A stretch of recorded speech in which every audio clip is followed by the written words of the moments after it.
So thanks so much for watching. As you see on our shirts, we still have the tape because we don't want to reveal the boat. We have actually purchased a boat.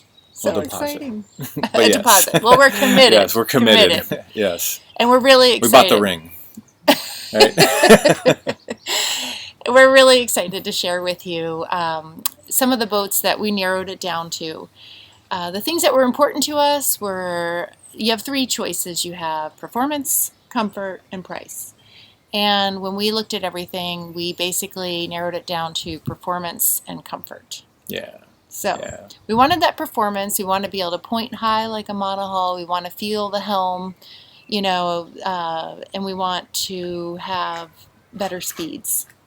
Right. So in this video, we're going to talk about the Seawind. Yeah.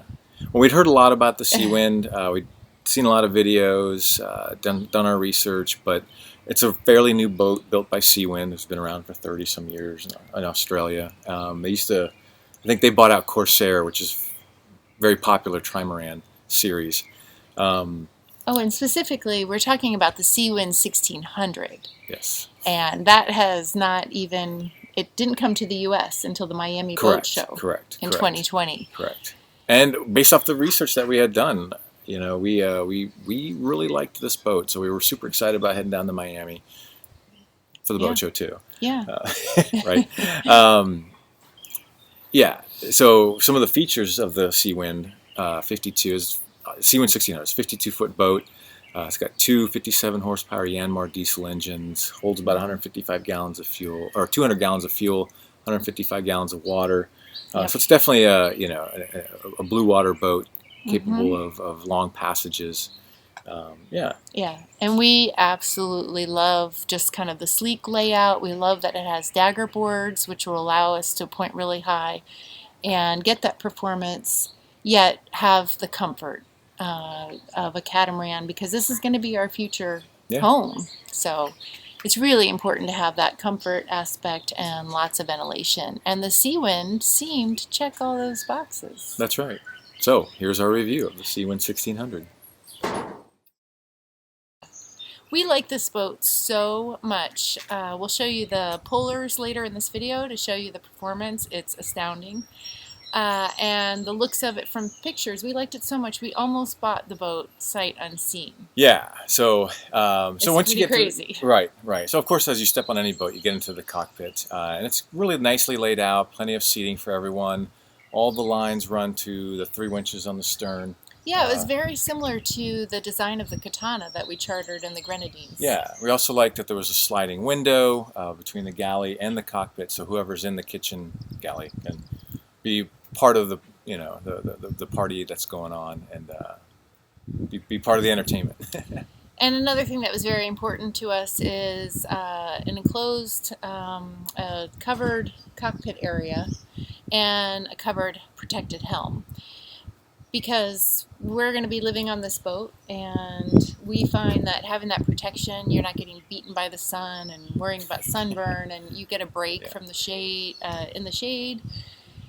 We burn, we don't tan. Yeah, I just turned different shades of pink and freckle.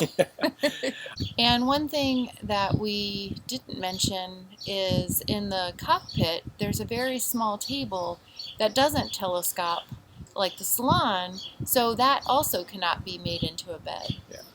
And I didn't like that small table in the cockpit because it was too small. Yeah. We're going to have people on board. It just seemed like this rinky-dink table. Right. Maybe it's part of their diet plan, right? You get smaller table, means smaller plates, so smaller plates and smaller portions. Yeah. I don't know. So then you move to the helm position, and the Seawind has a unique helm position compared to other ships.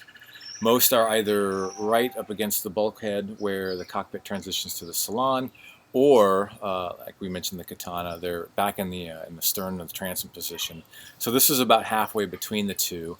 And it has the dual helm positions, and in whatever configuration, if you wanted engine controls at both, you could do that. And it's Seawind 1600. 1600 is metric, and basically it's 52 feet. Yeah. in length with a 25-foot, 10-inch beam. And we like staying just under that 26-foot because for haul outs it's a lot easier. There's a lot more places with lifts that can handle something under 26 feet. So it's right up about at that border. Yeah. Now, with the helm position, it was different to see the opposite corner, the windows through the salon. Yeah. To see your corners. And that's a similar feature on the 1260 that you're looking through the cockpit through the salon to see your corners. Now your back corners, no problem. You can see those without any problems. Yeah. And with that position of the helm, one of the things we don't like when the helm position is way up, some fly bridge, you're just not part of the action. So being kind of in the middle there, it gives you that compromise. You get some visibility, but you also feel like you're a part of the group. Right. Now, what was unique, too, is that it was almost off-center of the line of where the roof was over the hard bimini over the cockpit, because it kind of felt like you were either in the cockpit or out of the cockpit, and there was also no clear window to look up through the bimini to see your sails. And yeah, that's something that's really important to us. You're at the helm, you want to be able to easily look up, see your sails, and make sure they're set correctly for the point of sail that you're at. Right. And so when you're on, it's if two people sit at the helm, basically one position seems like it's going to be kind of in the sun. I mean, maybe some people like that, they want to feel the wind, and the other one's more shaded. So that's not necessarily the protection we're looking for. Right, and then how does that work when you have the enclosure? Because it seemed like it was going to be an awfully tight fit to sit at the helm station. It would run at a diagonal, and we're tall, and we weren't sure how that was going to work. So we were glad that we waited to see this boat in person. Yeah, exactly. Now, one of the other features we loved is the raisable rudders. The draft on this boat goes anywhere from 2 feet to 8.5 feet, I believe it was. And the 2 feet you get when your daggerboards are up, obviously, but you can also raise the rudders to get you down to 2 feet, which is phenomenal. I wish more boats would do that. Oh, completely. It's really, really awesome. And basically, we're talking about kind of the stuff underneath the boat that help the boat point. So the great thing with daggerboards and getting nearly 8 feet underneath. So this is a boat that you can point really similar to as a monohull, your no-go zone when you're heading into the wind. Yeah. So then we walk up around to the front of the boat. It's nice, it's clean. The daggerboards retract into the daggerboards, so you don't see those. Yeah, so your deck is nice and open as you're going forward. The hatches, though, were a little on the small side. Right. But the one thing that's really nice about the hatches on the decks, they're flush. Now, I'm not sure how those work for letting water in. I've heard some mixed reviews on them. But in terms of clean lines and a nice deck, the hatches were gorgeous. Yeah. Yeah, and everything else is nice and clean up there. Now, I guess some mixed feelings on daggerboards being completely retractable, because it's a nice thing to have the visual, that if you're coming into a shallow area that you see your daggerboards up, you know that you minimize your risk of clipping your daggerboards with them being down, because if they retract completely into the deck, you don't know whether they're up or down. Mm-hmm. It's an easy thing to forget. Yeah, it's kind of like when you have your bike on top of your car and then you go through a drive-through. Are you speaking from experience? I haven't done it, I swear. All right, so then next you get into the salon, and the salon is also nicely laid out. Has a telescoping feature, or the table that we really like, because that's just another berth, another bed for folks. Telescoping meaning you can lower the salon table down flush with the cushions and make another bed. And that's really nice, particularly on a passage, because right next to that you have your helm station. So on passages, you can easily just lay down and then, go back and forth between rather than... Yeah, exactly. Had good ventilation inside the salon. You had your 2 windows on the outside, but you also had some windows incorporated into the steps that lead to the roof. So that was really nice to have that ventilation going. and then you open your salon door and your salon window, that pass-through window, and you get a lot of good airflow through there. And airflow, again, is a really important feature for us because we're going to be mostly at anchor, which means you'll naturally be pointing into the wind. So those windows on the front of the salon, combined with the windows in the back, will help pull that air through. Yeah.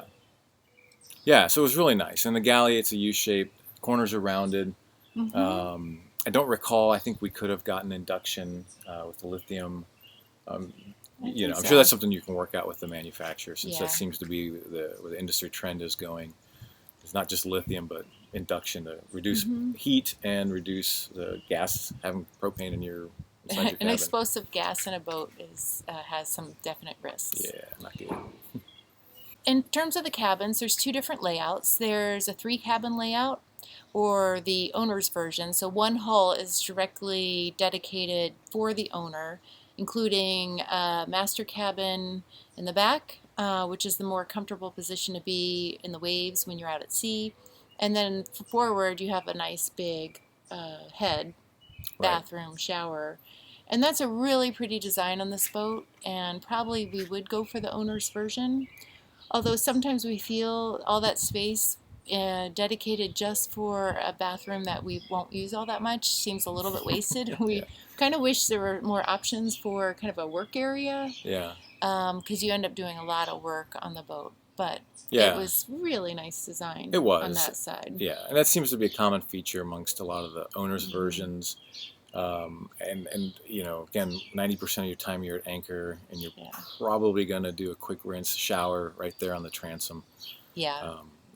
Given that you opted in for that feature to have a shower at the transom. So that was the master cabin, the owner's side. And then when you come across to the other side, this was very disappointing. We get it. There's a balance between performance and comfort, and this is obviously one of those areas where Seawind took a trade-off with that forward cabin.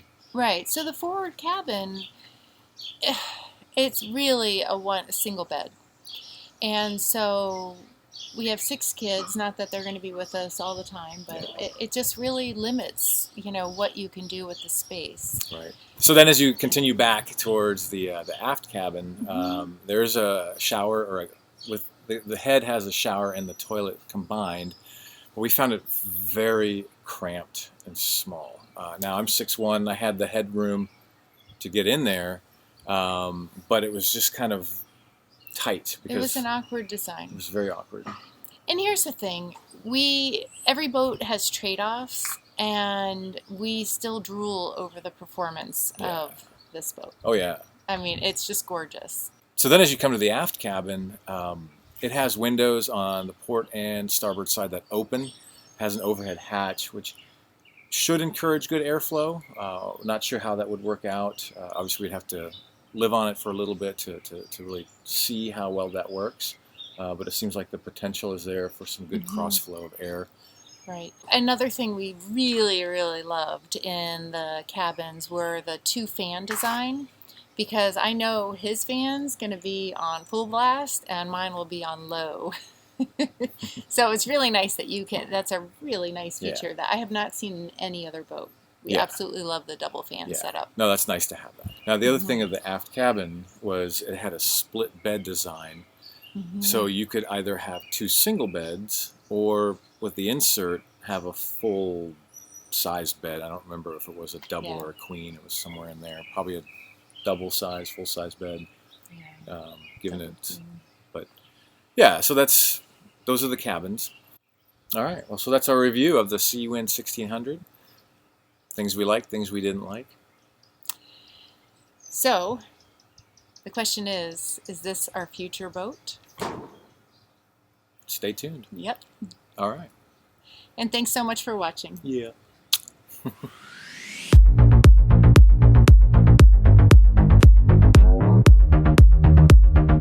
high. So this boat is a boat you can point.